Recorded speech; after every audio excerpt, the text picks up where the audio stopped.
Good evening to all of you that have joined us for this webinar, and thank you for taking time out of your day to hear about the recent advances in performance to MSC Nastran, as well as some words from Doug Pettish at Cray on how to get the best performance on Cray systems. Today I will be spending about 20 minutes of your time giving you a brief overview of some of the key improvements to MSC Nastran over the last few years that affect performance of dynamic simulations.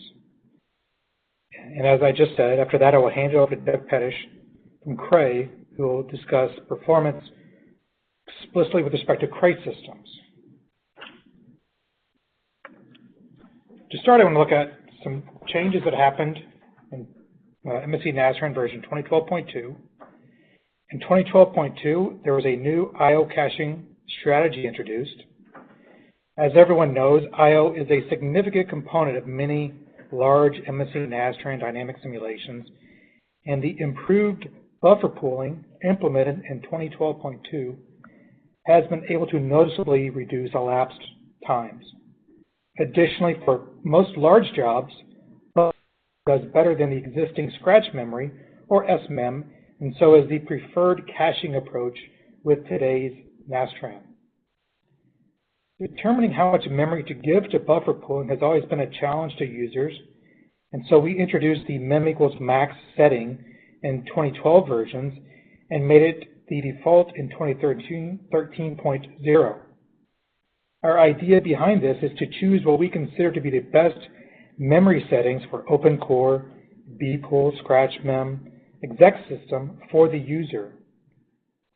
In 2013.0, we also addressed a serious bpool defect that has made the bpool a very robust way to improve performance of MSC Nastran.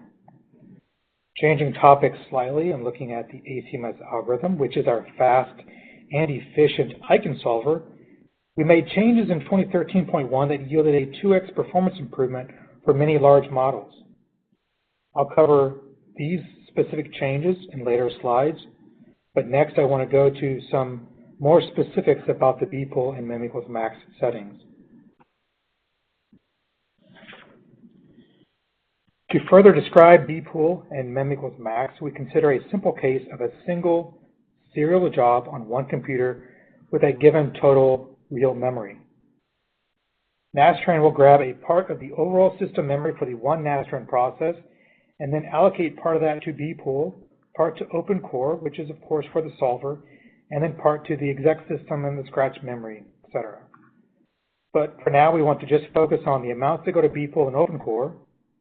And furthermore, we assume that the user is not handling control of mem and bpool via the command line. So the question is, what does the mem equals max do for you as the user? First, we must understand the memory max keyword. Memory max defines the maximum memory available to Nastran for your job, in particular for the I8 mode. Note that for the I4 mode, Nastran is limited to 8 gigabytes. When mem equals max is used in serial, Nastran gets the memory specified by memory max, and by default this is 50% of real physical memory, as you see in the graph on the left. Of the memory devoted to Nastran, 25% goes to bpool for the dynamic cases, which is what we're talking about here today. For Solution 101 and Solution 400, the estimate program gives a different amount to bpool that is appropriate for those two particular solution sequences. Through our own internal testing, we have attempted to set bpool optimally for the job. What is left over after bpool goes mainly to open core. And it is critical as a user to look through the FO4 files to see how much spill occurred with the given open core amount and to adjust accordingly. We have done our best to provide the right amounts to open core and bpool, but it's always up to the user to ensure through looking at the FO4 files that very little spill is occurring. So now let's look at some specific use cases for mem equals max. We start with a simple example of a single computer with 96 gigabytes of memory, and we are running Nastran 2013.1 for the ex.dat example. By default here, we are running in mode equals I4, so the most memory we can get is 8 gigabytes. And if we assume that the ex.dat example is a dynamic case, then 25% goes to bpool, and so bpool gets 2 gigabytes. To get the 50% of computer physical memory, of course, we have to choose mode equals I8. And so for this case, the Nastran process will get 48 gigabytes of memory, and 25% of that will go to bpool, the 12 gigabytes. What if we want to give more memory to Nastran above and beyond the 50% of physical memory? We have to specify the memory maximum keyword on the command line to be greater than the 48 gigabytes.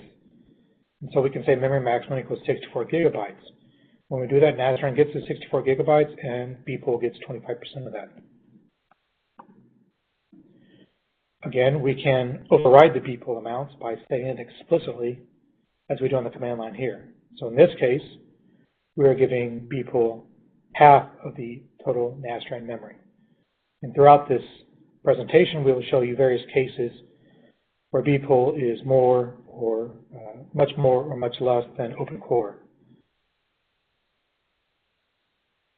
So there are some warnings to understand when using the mem equals max keyword. First, we have allocated 50% of the machine memory to the Nastran process for a serial job in order to allow enough of main memory to be used by the system for caching I/O. bpool itself provides some caching, but the operating system itself also does a very good job of caching I/O.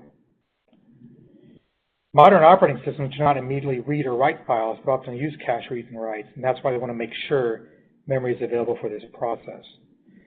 Second thing we must consider is the case of multiple users on a given computer. The default memory max is 50% of real memory, and we have chosen this assuming that there's only one user on the system. If there are 2 users, then we must account for that. In that case, it makes the most sense to set memory max to be 25% of physical memory. This will leave enough memory for each user and enough memory for the system to efficiently cache I/O. Let's next look at a specific example from Solution 111. This is a relatively large 111 model, has nearly 9 million degrees of freedom, has approximately 2,800 structure modes up to 400 hertz and 200 forcing frequencies. We have a system here with 64 gigabytes of memory, and we'll look at 2 different scenarios, job 1 and job 2. In job 1,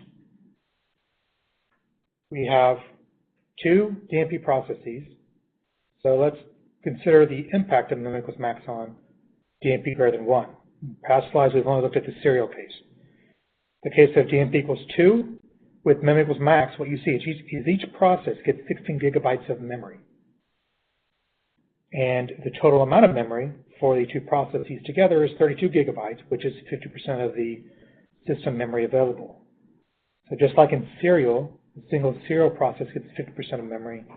For DMP, the total memory for each of all the processes together comes to 50%. So again, each process gets 16 gigabytes, and then the bpool is given 25% of that with mem equals max. You can see for job 1 the amount of I/O that the master performs, and the slave, and then the total I/O, and of course the corresponding elapsed time. In job 2, we've taken away that significant amount of memory from bpool and reduced it to a very small amount. That 150 blocks corresponds to only a few megabytes. And what we have with job 2 is memory that is essentially only used for open core. So what's the impact on I/O and what's the impact on elapsed time?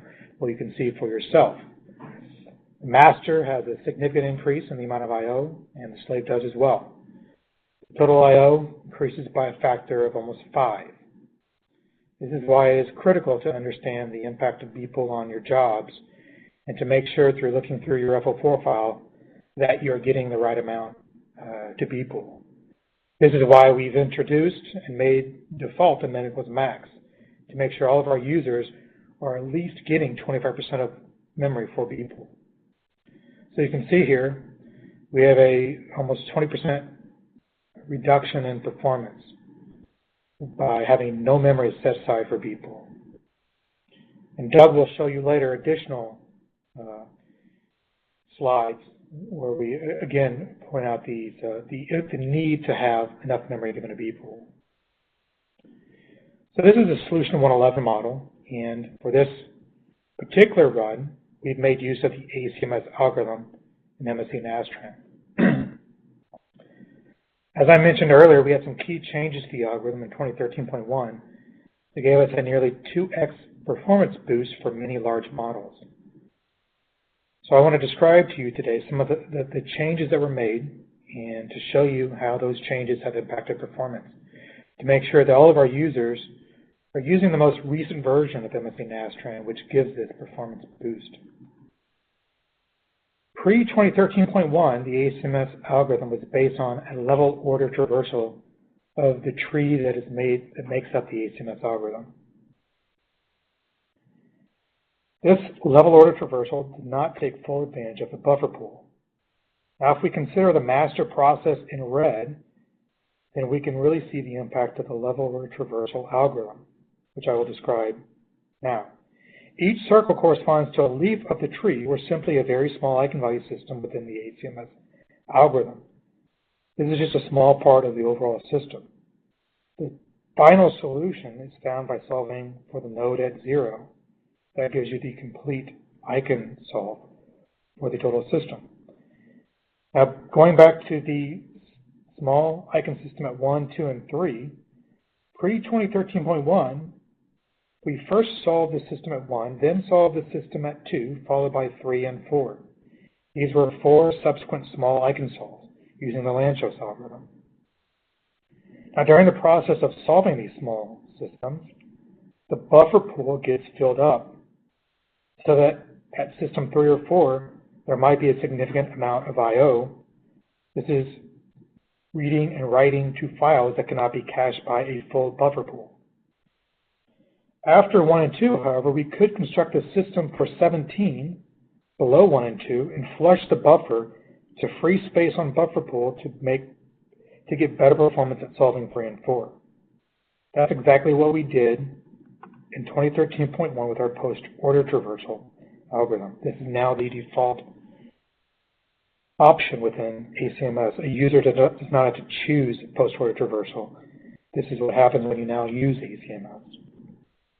What we can see now is that if we solve the system at 1 and 2, we can then go immediately to 3 and flush the buffers for 1 and 2 and go next to 4 and 5, solve those small systems with the Lanczos algorithm, and we can get a significant reduction in I/O. This is made clear by the next slide, which is a performance slide for 2013.1 as compared to 2013.0.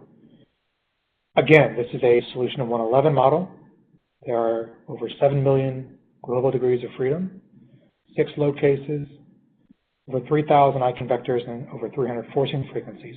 On the left, you see the I/O for the serial job and the various combinations of DMP and SMP. You can see that for essentially all cases, we almost have a 2x reduction in I/O. This is exactly what we need to get that performance boost. Elapsed times are not quite 2x, but we are seeing almost 40% reduction in solution times for some of these models. Users have been seeing these with the 2013.1 versions, and everyone is reporting very good numbers. So lots of people that have made use of the newest release, 2013.1, are very happy. So again, I encourage all users, if they can, to be using the most recent version of MSC Nastran. I want to slightly change topics. First, to introduce the new way we do poroelastic material in MSC Nastran, and also to set the stage for Doug Pettish, who will talk later on about some performance features for the PEM jobs. So when attempting to understand noise, vibration, and harshness in automobiles, It is important in today's time to understand all features in an automobile, from the carpeted floor to the seats to the wheel well. These trim components are multi-layer and made of porous materials. Including these terms in a model can drastically increase the problem size, such that the jobs can regularly take over 10 hours. The next issue we want to consider is how one can model PEM in MSC Nastran and how recent changes have made this much easier. Prior to version 2013.0, modeling PEM in MSC Nastran required 2 packages, 2 licenses, and a painful workflow. To model the PEM part, a separate acoustic program was required, like Actrain, which is an acoustic program from MSC Software. As you can see with the diagram on the upper right, a significant amount of file transfer was required between the 2 programs. Post 2013.0, we simplified things to be 1 package, 1 license, and a simple workflow. This also resulted in improved performance. So let's look at a typical job and how that job is split up in terms of the time spent in various parts of the program. And then we can go on to Doug Pettish from Cray to discuss how to reduce the overall solution time for these types of jobs.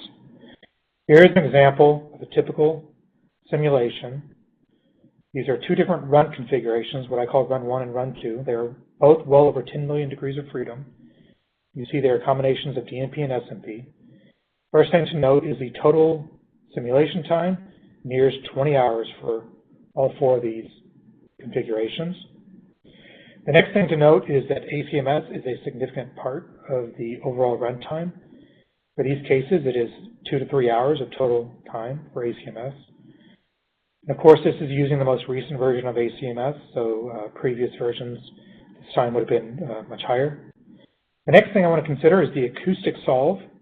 This acoustic solve uses Actran, but the user does not have to be aware about this because it is simply 1 program and 1 license. But as you can see with the acoustic solve, we get various different behavior, whether we're using more DMP or more SMP. This is because of how Actran uses DMP and SMP. The next thing to note is the frequency response. Frequency response is a typical part of a Solution 111 job. And you can see that the best time for frequency response is when you have more DMP processes. So again, I've noted before that these jobs are really pushing the limits of MSC Nastran, and we have users that are very concerned with being able to run these jobs in much less time than 20 hours.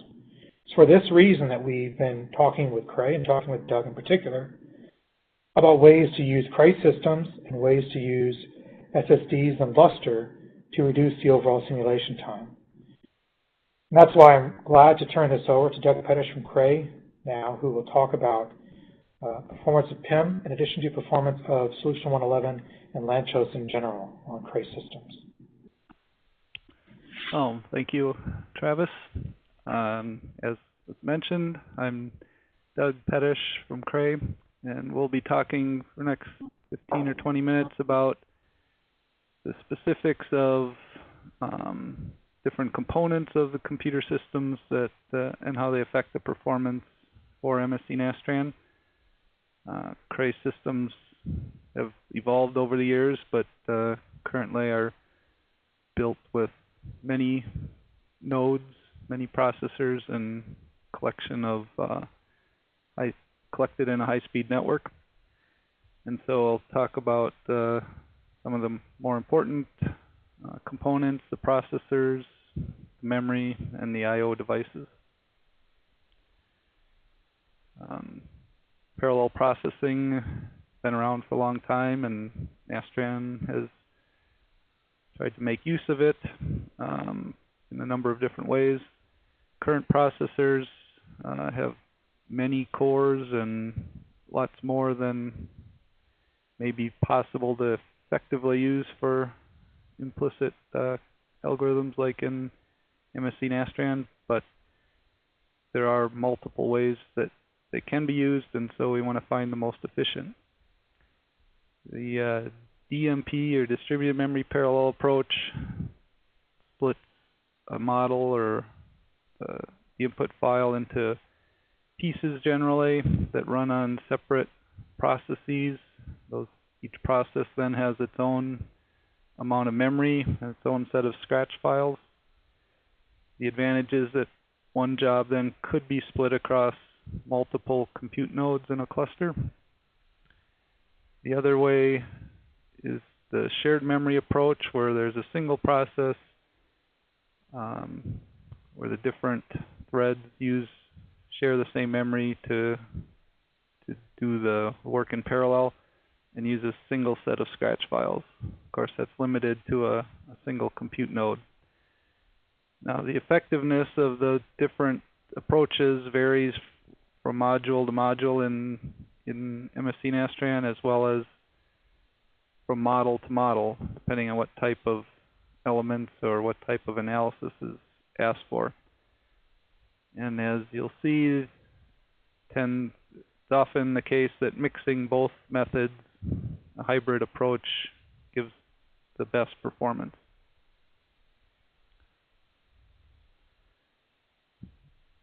The other very important part of a computer system is the memory. It's a very valuable resource. The memory size has grown greatly in recent years, and it's very important to make the best use of that.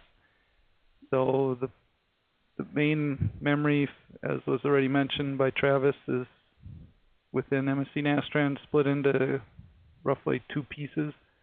The open core, the area that is actually holding the matrices that are being operated on, and that, of course, grows as the models grow, so you need more and more memory, but Nastran's always been very efficient in the amount of memory it needs, so you don't have to use a huge amount of memory for the open core.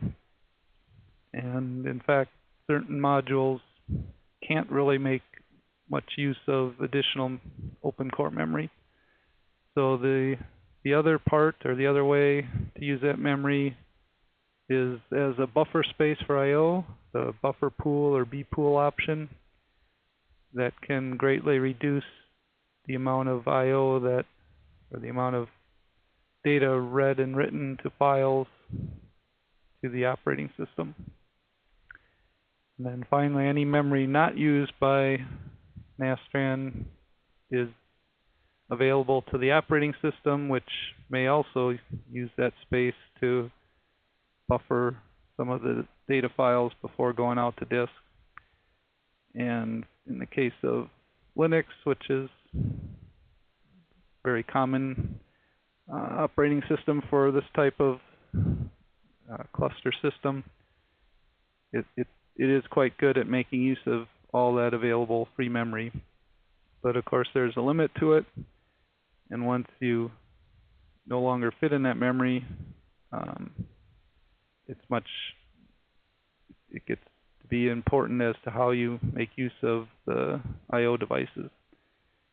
Just also note that when using an option like DMP within a single node, that since there's more than one process, they all have to share that common memory, and so there's less available space per process. And we're going to concentrate on trying to optimize for a single node first, more so than worrying about running across several nodes for a single job. So again, the best way to minimize I/O is to avoid it by using memory wisely, but that's not always an option given the size of models they're getting. So on some systems that have a local space for a local I/O device, you might have a single disk drive or several striped disk drives or SSDs, solid state disk devices.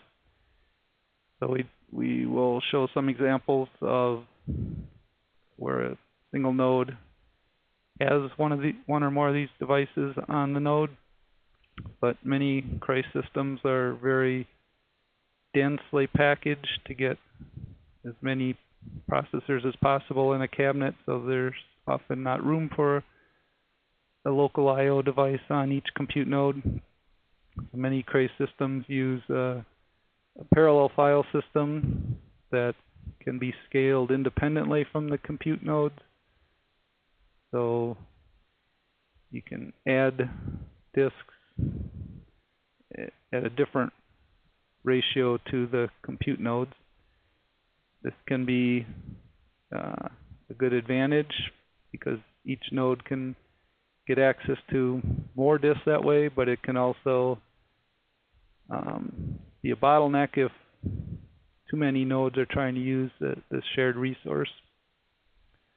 So the primary parallel file system used on Cray systems is Lustre, used on most of the very large systems out there today.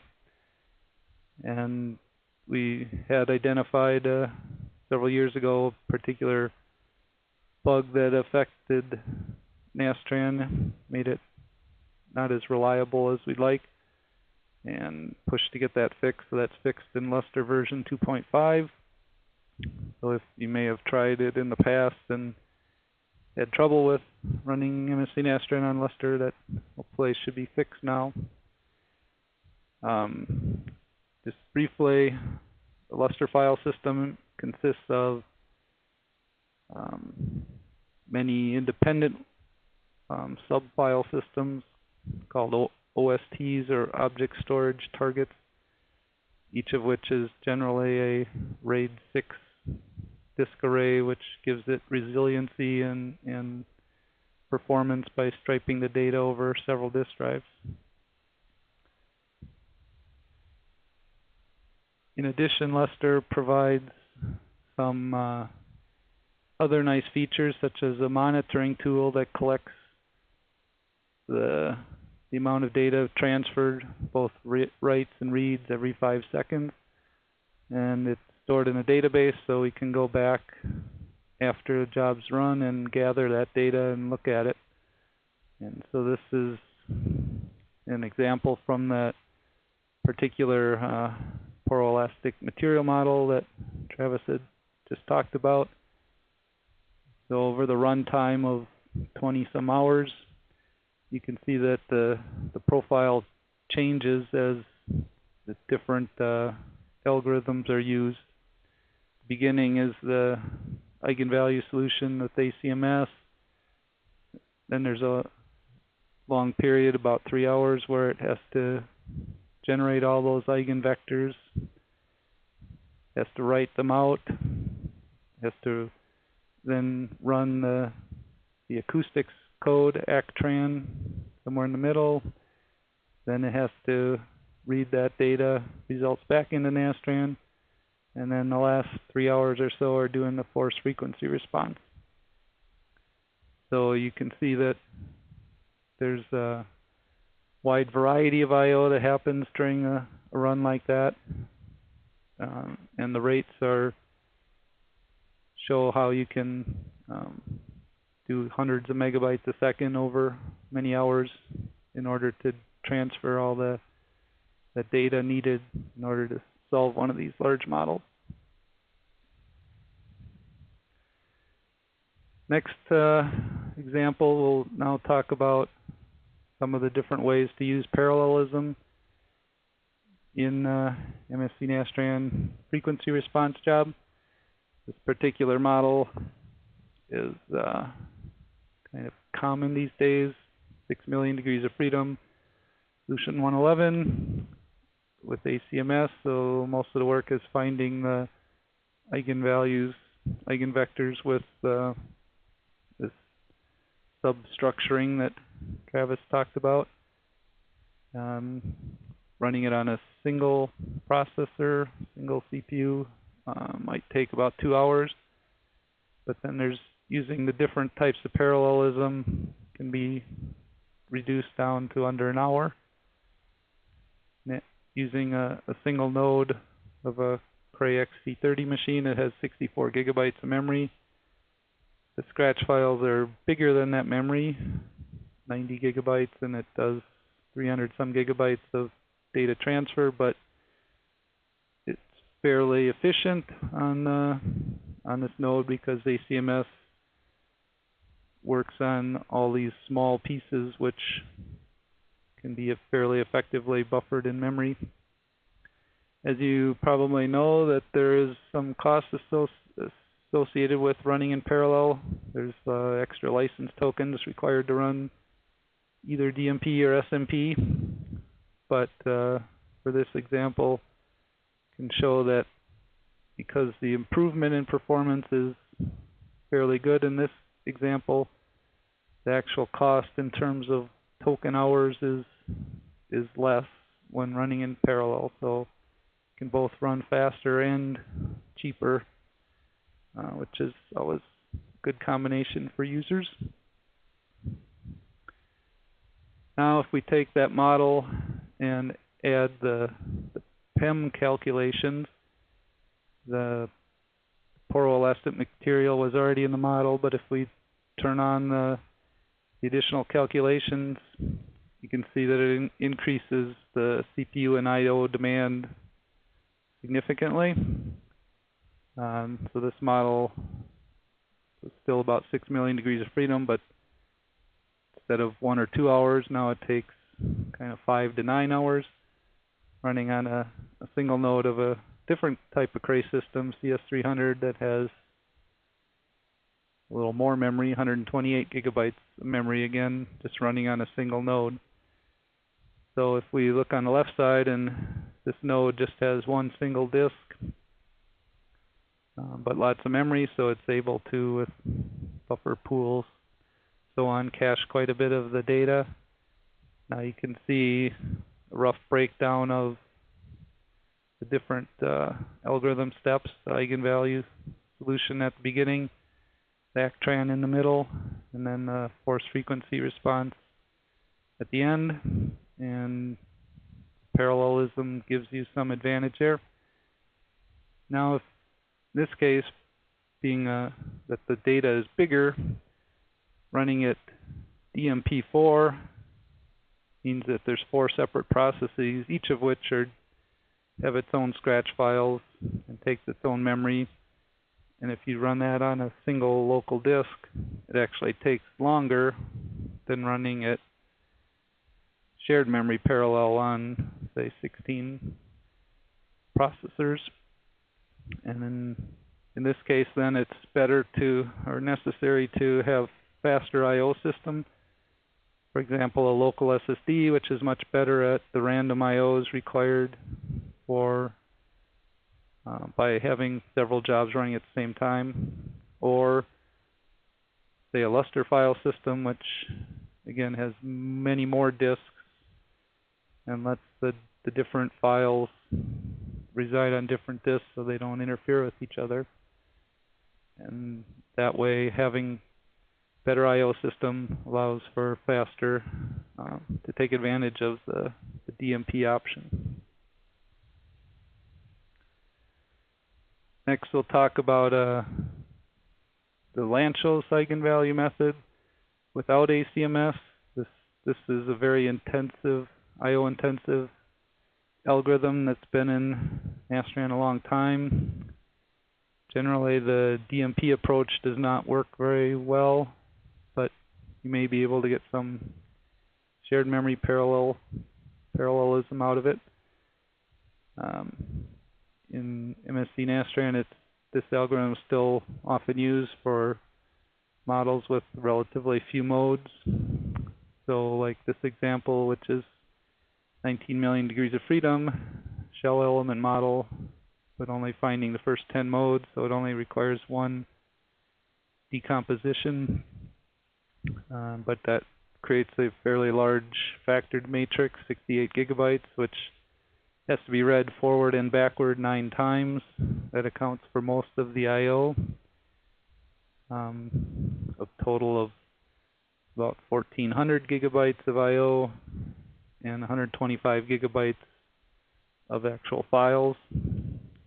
The way this benchmark was originally set up, used roughly 16 gigabytes of memory per job. It was intended to run several jobs at the same time on a node, and that node has 128 gigabytes of memory. So for the first case, we'll look at comparing different ways to use the memory.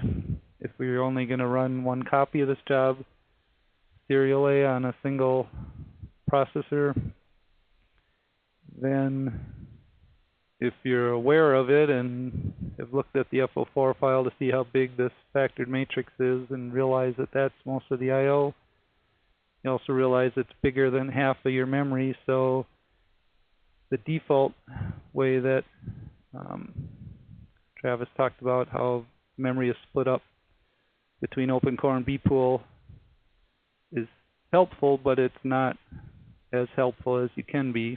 And so if we take the extra step of assigning almost all the memory in the node to the job and most of that to the buffer pool, the red bars you see using 80 gigabytes of the memory for buffer pool can significantly reduce the time by eliminating most of the I/O, most of the disk I/O, and that saves roughly 20 minutes on the job just by eliminating the memory copies needed to go between the open core space and the operating system buffers.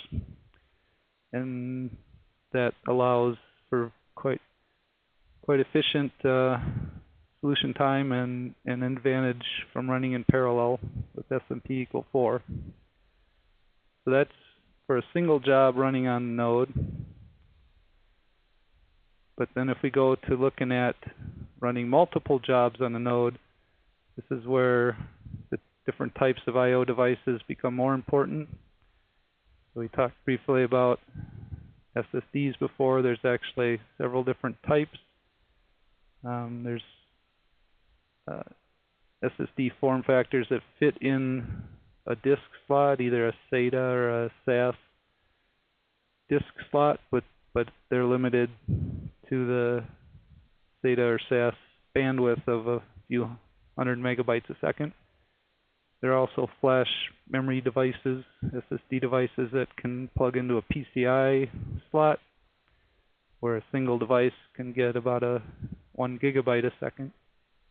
And for an example like this, we're running multiple jobs at the same time.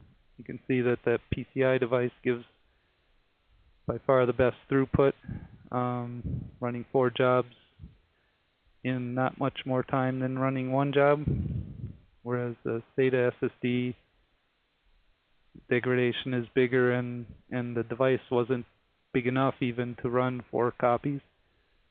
Then when you go to disks, or a single disk, for example, the green bar running 4 jobs would have taken more than 16 hours.